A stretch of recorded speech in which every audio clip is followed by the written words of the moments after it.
நேத்திக்கு நம்ம contempt of courts act பற்றி ஒரு சின்ன பேசிக் ஒரு ஓவர்வியூ ஒன்று பார்த்தோம். இன்னைக்கு நம்ம கண்டெம்ட் ஆஃப் கோர்ட்ஸ் பற்றி ஒரு சில பிரின்சிபல்ஸ் ஒரு 6-7 ஐட்டம் அது வந்து நிறைய கோர்ட்ஸில் காலப்போக்கில் டிசைட் பண்ணப்பட்ட ஒரு சில மேட்டர்ஸை பற்றி நம்ம இன்னைக்கு பார்ப்போம். இதை பார்க்கறதுனால நமக்கு வந்து கண்டெம்ட் ஆஃப் கோர்ட்ஸ் பற்றி ஒரு பெட்டர் ஒரு அண்டர்ஸ்டாண்டிங் ஒன்று கிடைக்கும். ஒரு 2001 case contempt of court case. இதில் என்ன பண்ணுறாரு, அப்போது honourable chief justice of India வந்து ஆனரபிள் ஜஸ்டிஸ் ஏஎஸ் ஆனந்த் இருந்திருக்காரு.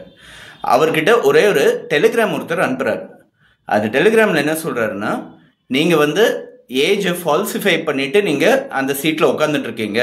இமீடியட்டாக அந்த சீட்லேருந்து நீங்கள் இறங்கி நீங்கள் உங்கள் குற்றத்தை ஒத்துக்கலைன்னா நான் வந்து உங்கள் மேலே ஒரு கிரிமினல் நடவடிக்கை எடுக்க வேண்டியது வரும்.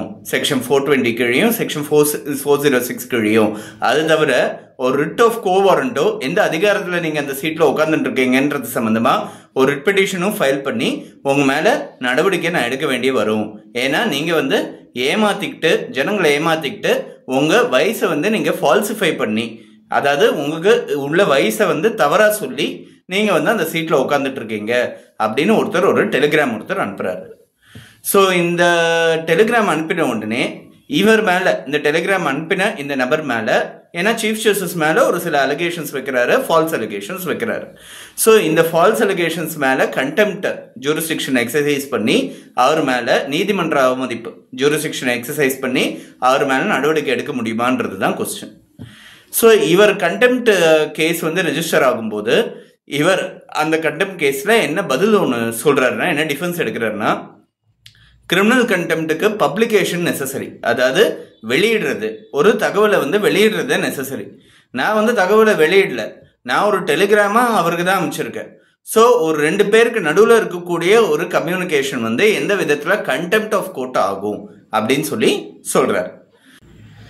இந்த டிஃபென்ஸ் எடுக்கும்போது கோர்ட்டோட ஒரு பாயிண்ட் ஆஃப் வியூ என்ன இதில் அப்படின்னு பார்த்தோன்னா, டெலிகிராம் சிஸ்டம் வந்து இப்போ இல்லை, இப்போ சமீபத்தில் வந்து அதை நிறுத்த வைக்கப்பட்டிருக்கு. அதுக்கு முன்னாடி வந்து டெலிகிராம்னு ஒரு சிஸ்டம் இருந்தது. ஒரு பர்டிகுலர் மெசேஜை வந்து போஸ்ட் ஆஃபீஸ் மூலமாக அவங்க வந்து இன்னொரு இடத்துக்கு அனுப்புகிற ஒரு சிஸ்டம் ஒன்று இருந்தது. ஸோ இந்த போஸ்ட் ஆஃபீஸில் இந்த டெலிகிராம் என்னெல்லாம் இன்ஃபர்மேஷன் எழுதணுமோ அதை நோட் பண்ணி போஸ்ட் ஆஃபீஸில் கொடுத்து அவர் வந்து அந்த அதை வந்து டைப் பண்ணி டிரான்ஸ்மிட் பண்ணி அதுக்கப்புறம் அந்த போஸ்ட்மேன் வந்து இன்னொரு இடத்துல கொண்டு போய் கொடுக்குற சிஸ்டத்துக்கு பேர் டெலிகிராம் தந்தின்னு சொல்லுவோம் நம்ம. ஸோ இந்த டிரான்ஸ்மிட்டிங் ஸ்டேஜை ஒரு 2-3 நபர்களுக்கு வந்து அது ஃபார்வர்ட் ஆகிறதுக்கான வாய்ப்புகள் இருக்கு. ஸோ அது வந்து பப்ளிகேஷன்ன்றது வந்து இன்டென்ஷனலாகவும் இருக்கலாம், அன்இன்டென்ஷனலாகவும் இருக்கலாம். ஆனால் அதனோட பாதிப்பு தான் நமக்கு முக்கியம் அப்படின்னு சொல்லி கோர்ட் பார்த்துருக்கு. ஸோ இதனால அன்இன்டென்ஷனலாக இருந்ததுன்னா கூட, நான் வந்து வேணும்ட்டே பண்ணல, போஸ்ட்மேனுக்கு தெரியணுன்றது என்னோட இன்டென்ஷன் கிடையாது அப்படின்னு அவர் சொன்னா கூட, அந்த பப்ளிகேஷனால ஏற்பட்டிருக்கக்கூடிய பாதிப்பு வந்து நிறைய பேருக்கு வந்து தெரியறதுக்கான வாய்ப்புகள் இருக்கு இந்த டிரான்ஸ்மிட்டிங் ஸ்டேஜ்ல. அதனால இவர் வந்து ஒரு பப்ளிஷ் பண்ணினாரு, ஒரு ஸ்கேண்டலஸ் இன்ஃபர்மேஷனை வந்து இவர் பப்ளிஷ் பண்ணாரு அப்படின்றது தான் ஏத்துக்க முடியுன்றதுனால இவரை கிரிமினல் கண்டெம்ட் கீழே தண்டிக்க சொல்லி கோர்ட் வந்து ஒரு உத்தரவு கொடுத்துருக்காங்க. ஸோ இது வந்து ஒரு முக்கியமான விஷயம். அதாவது பப்ளிகேஷன் நெசசரியா இல்லையா, இன்டென்ஷன் டு பப்ளிஷ் வந்து நெசசரியா இல்லையா. பொதுவாக வந்து ஒரு கிரைம் ஒன்று கமிட் பண்றோம்னா இன்டென்ஷன் தான் முக்கியம், மென்சரியா அப்படின்னு சொல்லுவோம். அதாவது அந்த கிரைம் குற்றம் பண்ண வேண்டியதுக்கான அந்த நோக்கம், அந்த மோட்டிவ் வந்து ரொம்ப முக்கியம், இன்டென்ஷன் முக்கியம். ஆனால் அந்த இன்டென்ஷனே இல்லாமல் கூட ஒரு விஷயத்தை வந்து ஒரு பாதிப்பு ஒன்று உண்டாக்கினாங்கன்னா கண்டெம்ட்டுக்கு வந்து அவங்க வந்து லைபிள் தான் அப்படின்னு கோர்ட் இந்த பர்டிகுலர் கேஸ்ல சொல்லியிருக்காங்க. இன்னொரு கேஸ்ல ஒரு மர்டர் கேஸ், அதில் வந்து அவர் வந்து கொடுத்த விட்னஸ்க்கு நிராகரிக்கப்பட்டு அவருக்கு எதிராக வந்து தீர்ப்பாயிருக்கு. அதாவது அந்த அக்யூஸ் வந்து விடுதலை பண்ணிட்டாங்க. அப்போ வந்து அவர் வந்து ஒரு பர்டிகுலர் செய்தி வந்து ஒன்று வெளியிடுறாரு. ஜட்ஜ் வந்து விற்பனைக்கு இருக்காரு, அவர் ரிட்டையர் ஆகிற சமயத்தில் வந்து அவர் வந்து விற்பனைக்கு விற்கப்பட்டிருக்காரு. அதே மாதிரி இந்த ஜட்ஜ்மெண்ட் வந்து குப்பத்தொட்டியில போட வேண்டியது, ஜட்ஜ்மெண்டே ரபிஷ் இது அப்படின்னு சொல்லி ஒரு நியூஸ், ஒரு கமெண்ட் வந்து ஒன்று ரிலீஸ் பண்றாரு. ஸோ இந்த பர்டிகுலர் கமெண்ட் வந்து it is liable for contempt அப்படின்னு சொல்லி கோர்ட் சொல்லியிருக்காங்க.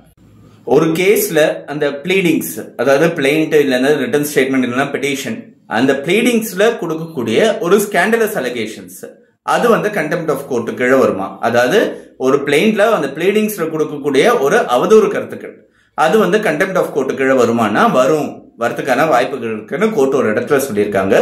பிளீடிங்ஸ்ல அவதூறு கருத்து வந்து அந்த இன்னொரு கோர்ட் சம்பந்தமா பதிவு பண்ணினா கூட அது கண்டெம்ட் ஆஃப் கோர்ட் தான் அப்படின்னு சொல்லியிருக்காங்க.